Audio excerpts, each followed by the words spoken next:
Car ce matin échange donc avec une bonne demi-heure de détermination face aux jeunes agriculteurs et aux agriculteurs de la FNSEA. Vous nous disiez, Stéphanie Maubé, que vous vouliez d'abord parler de ces agriculteurs qui l'avaient interpellé sur différents dossiers. Qui ne sont pas représentatifs de l'agriculture française. Voilà. Il faut savoir que la majorité des paysans en France ne sont pas syndiqués et pensent par eux-mêmes, ils ont un libre arbitre et on ne se reconnaît absolument pas dans le discours qui vient d'être présenté comme un discours généraliste et représentatif de tous les agriculteurs. Pourquoi ils sont là alors en premier? Pourquoi le protocole a décidé de les mettre en tête de liste alors? Parce que ce syndicat majoritaire est très puissant.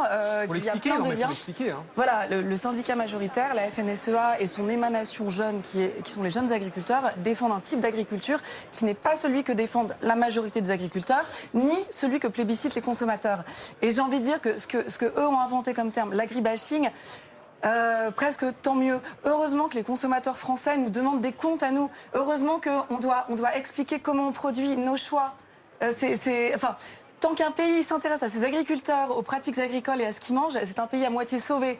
Donc oui, des agriculteurs comme nous, on a envie de continuer à expliquer aux consommateurs ce qu'on fait, nos choix, pourquoi on préserve des prairies, des races locales, du pâturage et des pratiques naturelles. Pourquoi vous ne vous reconnaissez pas dans ce qu'ils ont dit? Ils ont quand même abordé des problématiques que vous pouvez rencontrer aussi dans votre quotidien. Non, ma manière de travailler à moi ne se reconnaît pas du tout dans les sujets qu'ils ont soulevés, à part le sujet retraite et rémunération, bien sûr.